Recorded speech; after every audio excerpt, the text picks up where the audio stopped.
Marvel's Hellfire Club is a politically influential group of people who do share a lot of similarities with a lot of other teams and groups of people in general in Marvel and DC comic books. When I think of DC, there are quite a few teams I think that could be very comparable. There's the Court of Owls, there's the Light, which was created for the Young Justice TV show. Even in certain situations and instances, the Secret Society of Supervillains share some similarities. There's even Checkmate, and whereas they don't operate anywhere near as similar as one another, they do rank their positionings and their leaders of power based off of the pieces of a chessboard. Whereas a lot of these secret society, Illuminati type of factions try to gain the upper hand of world domination through their power of action, they don't involve themselves with outright conquests. They use their political influence and their economic status to whisper into the ears of people around them. Even in taking control of everything that this team wants, they still find a way to keep their independence, and they still find a way to keep themselves secret from the rest of the world. Here we are going to go through members that I believe would be a perfect fit for DC's version of the Hellfire Club. Here are the positions we're going to be looking at. Lord Imperial, black and white kings and queens, along with the bishops and the knights. The way I've differentiated it is the black half of the Hellfire Club, they are in charge of the world in Western civilization, so more so the American side. The white half of the Hellfire Club is in charge of anything international, mainly prioritizing Europe, the Middle East, Russia, and so on. Let's start with the Lord Imperial. And I have two options for this. It is either Vandal Savage or Ra's al Ghul. I don't think there is a wrong choice here. I mean, in my personal opinion, I would be going with Vandal Savage. I think the characteristics, everything about Vandal Savage brings you everything you need to be someone who would be in charge of a very secretive, influential, political and economical gain type of organization. Being able to pivot your moral standards to better the outcome of any consequence or situation, offering a high-level social status and extreme wealth is something Vandal could literally give to anybody. And of course, he is a very skilled man, but those skills in general is what would have kept the Hellfire Club so profitable, so manageable, and so successful over however many years it's been around. And once again, secretive world domination is right up the alley of Vandal in the first place, so he is my pick here. Now, looking at the black chess pieces, the western side of the Hellfire Club, we're going to start with the Black King. Once again, I have two options here, but of course, only one can be the winner. I have Maxwell Lord and Lex Luthor. Both of these characters being billionaires with lucrative companies and literally their mouths to the ears of politicians. These are two guys, no doubt, we've even seen it in comic books before, that have extreme secrets and secretive lives. They would be perfect fits for a Hellfire Club, one a little more than the other, and that's why I would choose Maxwell Lord as the Black King. I think Lord would 100% have the ambition of one day becoming Lord Imperial, but that is exactly what would keep him in this team in the first place. He realizes how much power and influence he has outside of the Hellfire Club, but he also realizes how much gain he can get when he's inside of the Hellfire Club, and that would keep him sticking this through until he could maybe one day overtake Vandal Savage. And with this group in Marvel being very X-Men mutant dominated, you usually have Emma Frost in this team who has a lot of telepathy mind control abilities. You just use that now with Maxwell Lord, who even without his telepathy, he's very influential. So that is a very deadly leader to have for the western side of the Hellfire Club. For the Black Queen, there is another two options. It is either Amanda Waller or Veronica Cale. For the Amanda Waller side of things, I seriously would not put it past a character like her to be part of some sort of cult organization like this. She is a very sneaky, snaky type of character, so this would be right up her alley. Her also being part of the government would be hugely beneficial to the Hellfire Club, because now you have someone of Amanda Waller's status in the government being able to feed secrets and information to the rest of the kings and queens and bishops and knights and even Vandal himself. However, because I do believe Amanda Waller would even have her own problems with something like the Hellfire Club,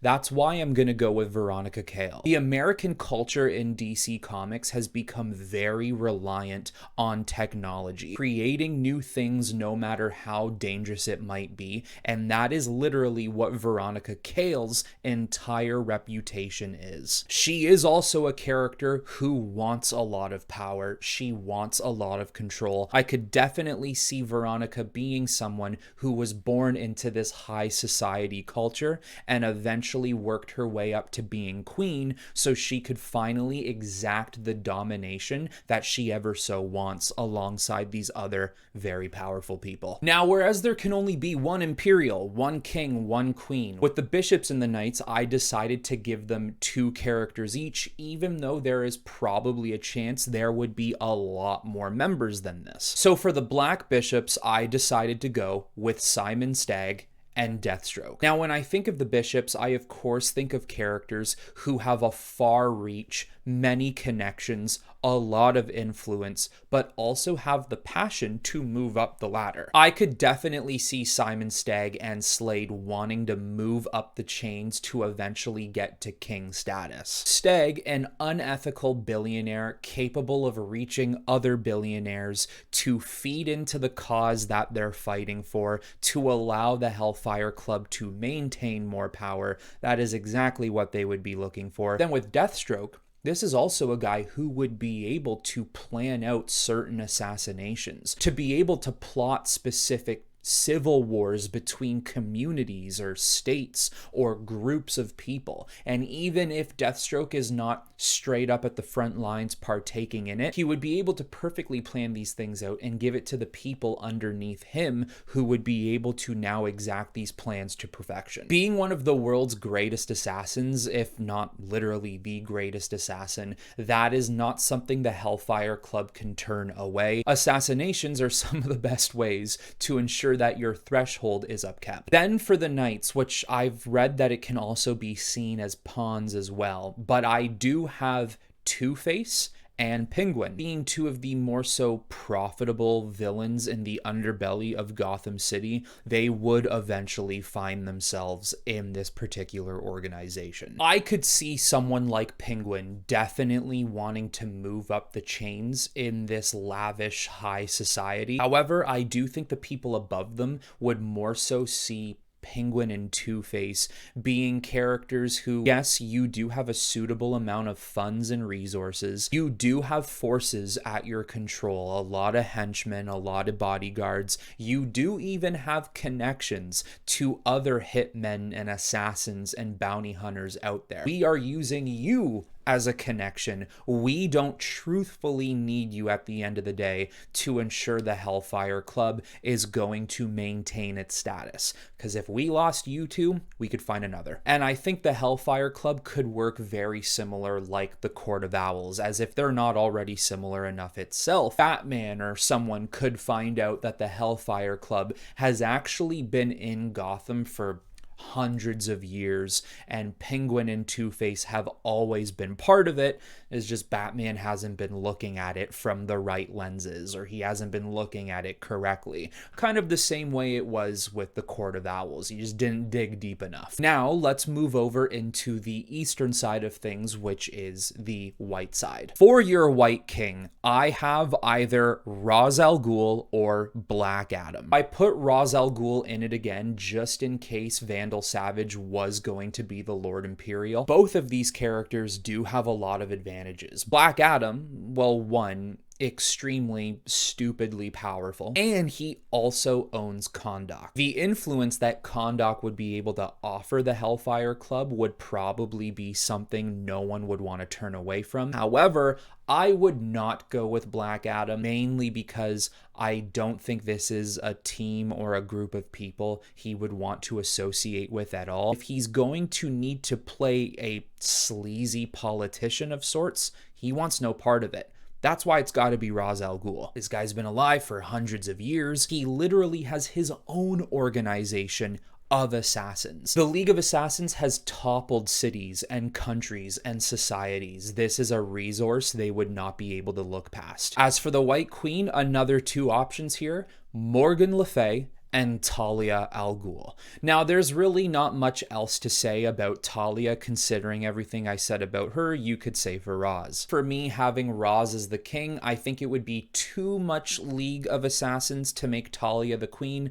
and that's why I'm gonna go with Morgan Le Fay. Not only is she also extremely powerful, but she is an immortal queen who is hell-bent on world domination, which is pretty fitting for the team she's being slotted into. Being immortal, I could only imagine her relationship with Vandal Savage goes back thousands of years, so they would be two people who know each other very, very well. Illusion casting, precognition, shape-shifting, mind control, all of those abilities is perfect for this organization who chooses to be secret but to control the world from behind the scenes. She's got all that and much, much more. I even think there's a case for her to possibly be the Lord Imperial. As for the White Bishops, I ended up with Shade and Lady Shiva. With Shade, you have another immortal with the control of darkness and a little bit of demonology as well. I also think he definitely carries a fear factor with him. Fear induce these very powerful, weak-minded billionaires and millionaires who don't go along with what you do or what you say. Gain control of them, bribe them, threaten them. That is exactly what he would do. For Lady Shiva, if there's going to be anybody who is going to test the skills of Deathstroke while being part of this group, it's going to be her. Someone of her skills, her talents, her fighting abilities, her strategic mind, she would be able to do everything that Deathstroke does just on the eastern side of the world. And as I said for Stag and Deathstroke, these are also two characters who would want to move up the chain of political gain within the Hellfire Club. Shade being a little more about just wanting power and control, whereas with Shiva, I think it would be a little bit more about the benefits she would gain and what she would be able to personally accomplish if she was a queen. And then last but not least, for the White Knights, I have KG Beast and Mirror Master, the McCulloch version. I could see both of these characters being ideal for carrying out jobs and assassinations that are sent from the leaders of both of these inner circles, or even the bishops above them. In a way, both are bounty hunters and assassins. Well, that's self-explanatory for KG Beast, but even McCulloch, he was a mercenary before he became Mirror Master. The KG Beast skills that KG Beast retains is very useful for this team, and I also think that the Mirror Master technology would be irreplaceable in the viewpoint of the Hellfire Club, considering all the advantages that it not just only gives Mirror Master, but it gives some of these other characters if they need to utilize his services. But there you go, guys. That is my version of DC's Hellfire Club. I could really see this team being a situation where Vandal Savage has been trying to master an organization in which he could gain political and economical all-time high status without needing to go to war himself or fight all these other very powerful superheroes. I could see it being a situation where, as time has gone on, he's had so many teams that just didn't pan out that he's literally needed to reform these teams in different images as hundreds of years has passed on. Maybe at one time it was a team called the Light and it kind of fell apart and he needed to rebuild it. Maybe it was an Illuminati type team. To create this perfect variation of an idea he's had, it has had to go through a lot of trial and error, but he's finally managed to do it. So guys, let me know in the comments below, if DC had a Hellfire Club, what characters of mine would you choose to be on the team, and what other characters that I didn't mention would you have? That is all I have for you on this one, everyone. I hope you all enjoyed the video, and until next time, I will talk to you all very soon.